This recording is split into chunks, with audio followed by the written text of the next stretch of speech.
Hello friends, कैसे हैं आप? तो आज हम बीए पार्ट सेकंड के पेपर सेकंड, जो कि भारतीय अर्थव्यवस्था जिसका शीर्षक है, उसके बारे में आज हम प्रारंभ करने जा रहे हैं।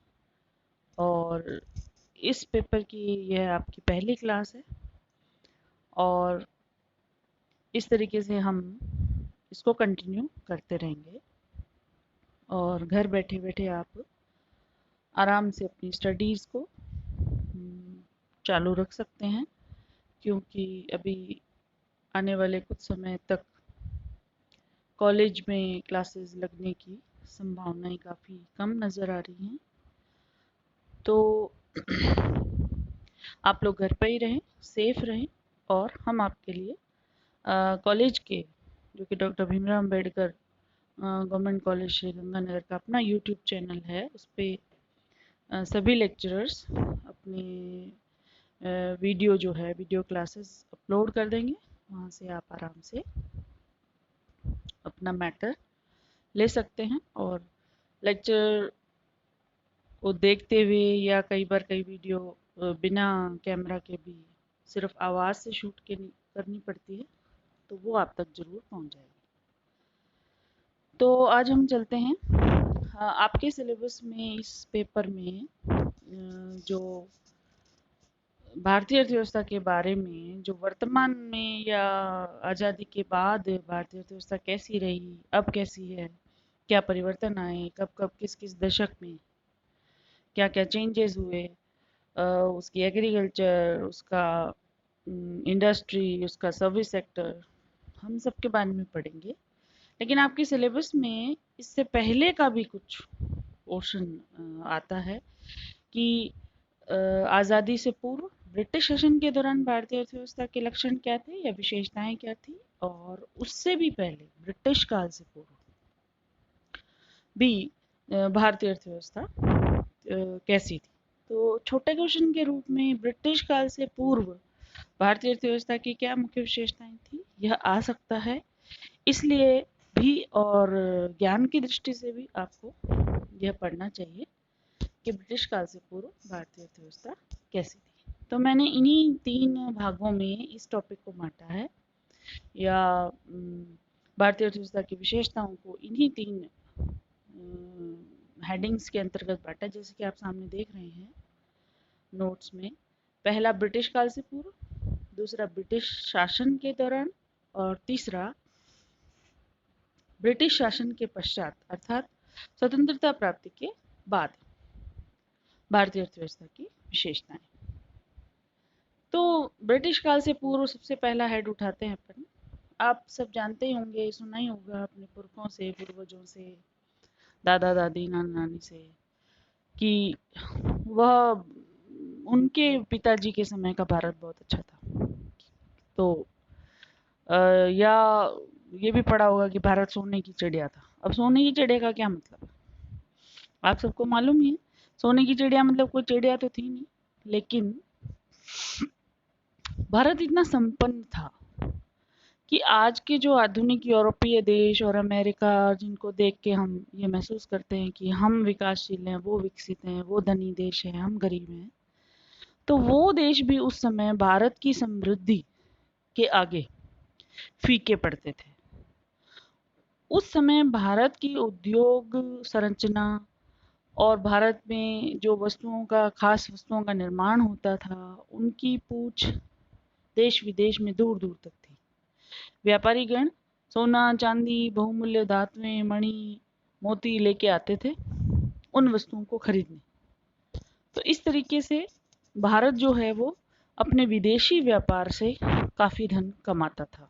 और चूंकि उस समय धन आज की कागजी मुद्रा और इस रूप में मुद्राएं नहीं होती थी, उस समय जो विनिमय का माध्यम था वो सोने और चांदी की धातुओं की बनी मुद्राएं, अथवा गहने या जवाहरात या मोती मानक, जिनको हम संपत्तिशाली व्यक्तियों की निशानी मानते हैं, वो ही सब विनिमय के माध्यम थे। तो यूरोपीय देशों से और दूर दूर देशों से व्यापारीगण आते थे और इन बहुमूल्य धातुओं और वस्तुओं के बदले में हमारे यहाँ से बनी हुई वस्तुएं ले जाते थे। तो आगे अपन जब पढ़ेंगे तो हम कुछ वस्तुओं का नाम भी बताएंगे कि कौन कौन सी वस्तुएं थी जो कि उस समय विदेशों में भी भारत के वस्तुओं की काफ़ी मांग थी। तो फटाफट हम कुछ पॉइंट्स पे नज़र डाल लेते हैं। परीक्षा की दृष्टि से भी महत्वपूर्ण है। छोटे क्वेश्चन में 2 नंबर वाले में भी आ सकता है और 7 नंबर वाले में भी आ सकता है। तो ब्रिटिश काल से पूर्व पहली विशेषता, भारत में गांवों की संरचना एवं देश की आर्थिक दशा कैसी थी, इस बिंदु पे हम चर्चा करेंगे। सबसे पहले, प्रत्येक गांव राजनीतिक, सामाजिक व आर्थिक दृष्टि से आत्मनिर्भर था। आज जिस आत्मनिर्भर भारत की बात हम कर रहे हैं, मोदी जी ने जो विचार दिया है कि आत्मनिर्भर भारत बने, वह तो एक संकुचित विचार है कि अभी चाइना के साथ हमारी जो संबंध है राजनीतिक आर्थिक अच्छे नहीं हैं, सामरिक संबंध भी अच्छे नहीं हैं, इसलिए हम कह रहे हैं कि वे उनकी सामानों का मांग ना करें और भारत को आत्मनिर्भर बनाएं। लेकिन ब्रिटिश काल से पूर्व वास्तव में भारत में गांव जो थे वो राजनीतिक, सामाजिक, आर्थिक दृष्टि से आत्मनिर्भर थे। मतलब राजनीतिक दृष्टि से गांव की खुद की पंचायत होती थी, उनका सरपंच और पंच होते थे। सामाजिक मुद्दे अपने ही समाज में सॉल्व कर लिए जाते थे और आर्थिक दृष्टि से भी कोई गांव किसी दूसरे पे आश्रित नहीं रहता था। अपने संसाधन स्वयं जुटाते थे और जितनी आवश्यकता थी उतना पैदा कर लेते थे और इस तरीके से उनका भरण पोषण अपने आप हो जाता था। दूसरा बिंदु है, प्रत्येक गांव गणतंत्र था, रिपब्लिक। अब जैसे ये नहीं था कि हर गांव में एक राजा था और गणतंत्र था, मतलब पंच और सरपंचों का चुनाव जो है वो वहाँ की जनता मिलके करती थी और वही झगड़ों का निपटारा करते थे। नेक्स्ट है, गांव के झगड़े पंचायतें निपटा लेती थी। ये हम बार बार अभी 2-3 पॉइंट में हम बोल ही रहे हैं। झगड़े जो है वो पंचायतें ही निपटा लेती थी और उसे ऊपर प्रशासन तक जाने की जरूरत नहीं पड़ती थी। इसलिए पंचों सरपंचों से लोग उनका मान भी करते थे और उनसे डरते भी थे। इसीलिए ज़्यादातर जो है मसले खड़े होने से पहले ही पारिवारिक स्तर पर ही निपट जाते थे, क्योंकि पंचायत तक मसला ले जाना गांव में एक बदनामी की बात मानी जाती थी। इसलिए झगड़े घरों में ही निपटा लिए जाते थे और ज़्यादा हुआ तो पंचायत तक निपट जाते थे। नेक्स्ट है, शासक से गांवों का संबंध केवल लगान देने तक का था और लगान भी कुछ ऐसा नहीं था कि डायरेक्ट हर व्यक्ति जा जाके राजा के यहाँ लगान दे के आएगा। कुछ वर्ग ऐसे थे जैसे पटेल, इसी नोट्स में आपको आगे जाके देखने को मिल रहा होगा नीचे कि पटेल जो थे वो लगान वसूली में प्रशासक की मदद करता था। पटेल एक पद का नाम है, समझ लीजिए, जैसे पटवारी, पंडित, महाजन, इसी तरीके से पटेल भी एक पद का नाम है जो कि लगान वसूली में शासन की मदद करता था और लोग जो है वो लगान उसके माध्यम से प्रशासन को चुकाते थे। नेक्स्ट, गांव में कृषकों के अतिरिक्त, कृषक वर्ग तो मेन था ही, 90% से ज़्यादा जनसंख्या जो है गांव की वो कृषि पर ही आधारित थी, लेकिन उनके अलावा 2 वर्ग और पाए जाते थे। कुल मिलाकर 3 वर्ग होते थे गांव में, एक कृषक, एक दस्तकार और एक सेवक। कृषक का स्थान सर्वोपरि था। दस्तकार जो है वो वैश्य की भूमिका में समस्त वस्तुएं जैसे खाने पीने के अलावा जो भी बनानी है वो दस्तकार बनाते थे और सेवक जो है वो समाज की सेवक की भूमिका में रहते थे और वो अपना कार्य निरंतर करते रहते थे। और पटेल जो है वो लगान वसूली में प्रशासन की मदद करता था। तो इस तरीके से गांव की संरचना जो है वो बहुत अच्छे से चल जाती थी। अन्य विशेषताएं ब्रिटिश शासन से पूर्व जो भारत में पाई जाती थी, उनमें हम 2-3 पॉइंट ले लेते हैं। पहला है लगान, ब्याज, मजदूरी व मूल्य। मूल्य यानी किसी भी वस्तु की कीमत आदि रिवाजों से निर्धारित होते थे। ये खास बात थी भारत की अर्थव्यवस्था की उस समय। आज हम जब हम माइक्रो पढ़ते हैं जिसमें हम पढ़ते हैं कि भाई लगान के ये नियम है, ये सिद्धांत है, ब्याज ऐसे निर्धारित होता है, मजदूरी इस सिद्धांत के द्वारा निर्धारित होती है। और वस्तुओं की कीमत तो मांग पूर्ति के द्वारा बाजार में निर्धारित होती है। इस प्रकार से नहीं था उस समय, इन सब की कीमतें जो हैं वो रिवाजों से निर्धारित होती थी। तो पीढ़ी दर पीढ़ी जो चले आ रहे नियम होते थे उन्हीं के हिसाब से ये सब मूल्य निर्धारित हो जाते थे और सबको स्वीकार्य थे, क्योंकि बहुत ज़्यादा संग्रह की प्रवृत्ति और ये सब नहीं था, इसलिए ये सब व्यवस्थाएं बहुत सुचारू रूप से अपने आप चल रही थी। तो ये सब प्रतियोगिता व बाजार अर्थव्यवस्था का से निर्धारित न होकर रिवाजों से निर्धारित होती थी। नंबर 2 है, शहरों की संख्या बहुत कम थी तथा परिवहन साधनों के अभाव के कारण शहर व गांवों में अधिक संपर्क नहीं हो पाता था। आपने सुना होगा कि पुराने ज़माने में हमारे ही देश में यदि जैसे मान लीजिए आसाम में या कलकत्ता में कोई रह रहा है तो उसको कहते थे कि भाई बाहर गांव या परदेश गया, हो तो उसी को ही परदेश कहते थे। जबकि जो गांव में रह जाता था वो उसको कहते थे कि वो देश में रह गया है। तो जो परदेश गया है वो बहुत बहुत सालों बाद ही वापस आता था, क्योंकि परिवहन के साधन इतने उन्नत नहीं थे। तो एक ही देश में रह के दूरी के हिसाब से वो परदेश शब्द का प्रयोग करते थे। नेक्स्ट हम चलते हैं, प्रमुख व्यवसाय जो है वो कृषि था। सिंचाई के साधन कुएं और तालाब और वर्षा जल थे। तो आज की तरह ये नहरें और पाइप्स के द्वारा व्यवस्था पानी की ये सब का अभाव था, क्योंकि तकनीकी दृष्टि से अभी उतने उन्नत नहीं थे, लेकिन जितने भी जो भी व्यवस्था थी वो बहुत ही सुचारू थी। नेक्स्ट हम पॉइंट लिखा हुआ है आपके सामने, अकाल जो है वो खाद्य अकाल ही होते थे। आजकल अकाल कई तरह के हो जाते हैं, जैसे रोजगार की कमी है या किसी अन्य अभाव की वजह से बाजार में किसी वस्तु का अकाल पड़ जाता है कि पूर्ति कम हो जाती है, अन्य कारणों से पूर्ति कम हो जाती है। लेकिन उस समय अकाल जो थे वो वर्षा जल की कमी की वजह से ही पड़ते थे और उस वजह से खाने पीने की वस्तुएं, अनाज वगैरह बाजार में उनका अभाव हो जाता था। तो इस तरीके से अकाल खाद्य अकाल ही कहलाते थे। नेक्स्ट जो है उस पॉइंट में काफ़ी दम है कि भारत का जो उद्योग और व्यापार है वो संपूर्ण 17वीं शताब्दी और 18वीं शताब्दी के प्रारंभ तक भारत उद्योग और व्यापार की दृष्टि से बहुत ही समृद्ध व संपन्न राज्य या राष्ट्र माना जाता था। उस समय भारत में संपन्न औद्योगिक केंद्र थे जिनकी यूरोप व संपूर्ण ज्ञात विश्व में काफ़ी चर्चा थी। यानी कि भारत के बाजारों की या उद्योग केंद्रों की चर्चा यूरोपीय देशों तक में होती थी।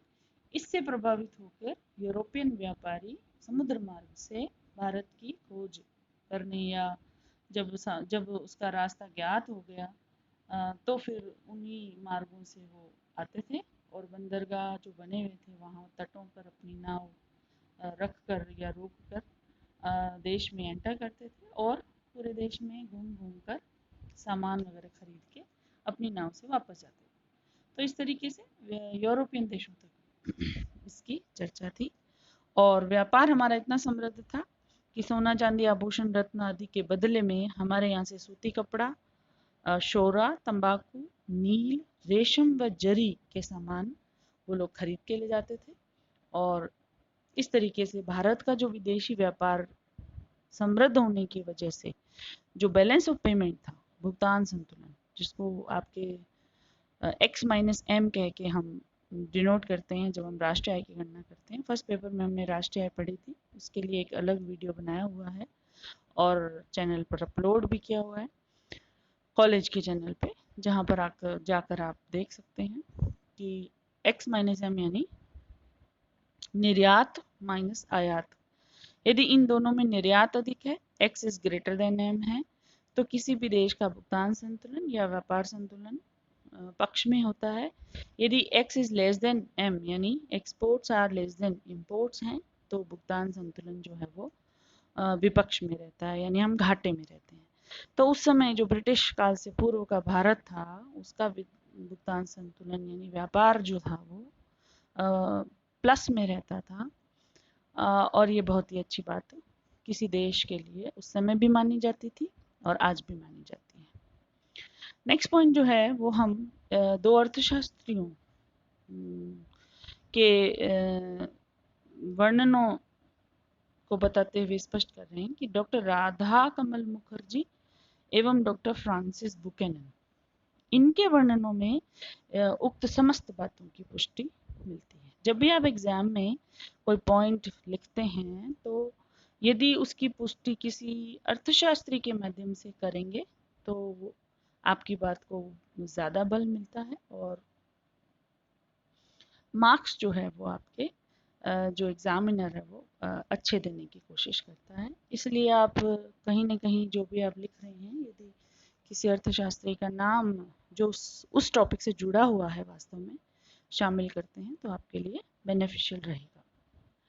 तो नेक्स्ट पॉइंट 8th पे हम जा रहे हैं कि उस समय ढाका जो कि आज बांग्लादेश की राजधानी है और उस समय भारत का हिस्सा थी, उसकी जो है वो मलमल, जिसको मसलिन कहते हैं इंग्लिश में, और उस समय के जो ग्रीस के लोग थे वो बहुत पसंद करते थे इसको, गंजेटिका कहते थे। कई बार प्रतियोगिता परीक्षाओं में पूछ लिया जाता है कि भारत की मलमल को प्राचीन काल में ग्रीस के लोग निम्न में से क्या कहते थे, तो उत्तर आपका जो सही होगा वो गंजेटिका होता है। तो गंजेटिका के ग्रीस के लोग इसे पुकारते थे और यह इतना मतलब फाइन रेशम होता था कि 20 गज लंबा और 1 गज चौड़ा, लगभग एक कपड़े का थान समझ लीजिए आप, वो एक अंगुली की अंगूठी से पूरा का पूरा निकल जाता था। तो इस तरीके से भारतीय रेशम, भारतीय जरी के समान भारतीय सूती वस्त्रों की जो मांग थी वो दूर दूर तक की जाती थी। तो इस तरीके से हम बहुत सारे पॉइंट्स यहाँ क्लियर कर चुके हैं कि ब्रिटिश काल से पूर्व भारत की ग्रामीण व्यवस्था कैसी थी, आर्थिक व्यवस्था कैसी थी, विदेशी व्यापार की स्थिति कैसी थी, भुगतान संतुलन की क्या कंडीशन थी, और मलमल जो बहुत ज़्यादा प्रसिद्ध था वो ढाका का था और इसे अंग्रेज के लोग जेटिका कहते थे। इस तरीके से बहुत से छोटे बड़े क्वेश्चन मिलके इस टॉपिक में कवर हो जाते हैं आपके। तो लास्ट में हम निष्कर्ष की तरफ बढ़ रहे हैं। निष्कर्ष पूर्वक हम कह सकते हैं कि भारतीय सभ्यता एवं संस्कृति की झलक टी.एन. हॉलैंड की अध्यक्षता में नियुक्त भारतीय औद्योगिक आयोग की रिपोर्ट में निम्न कथन से देखने को मिलती है। मैं आपको यहाँ कहना चाहूँगी कि आप किसी भी बड़े क्वेश्चन का यदि टॉपिक का यदि निष्कर्ष, क्वेश्चन पूरा होने जा रहा है, निष्कर्ष देने जा रहे हैं और आपके पास किसी अर्थशास्त्री का कोटेशन है उससे जुड़ा हुआ, तो आप अपने नोट्स में उसको जरूर शामिल कीजिए और परीक्षा में उसको जरूर लिखिए। इससे आपका उत्तर बेनिफिशियल बन जाता है। तो टी.एच. हॉलैंड की अध्यक्षता में एक भारतीय औद्योगिक आयोग की स्थापना की गई थी। उन्होंने एक रिपोर्ट दी जिसमें उस समय की भारतीय अर्थव्यवस्था के बारे में निम्न कथन देखने को मिलता है।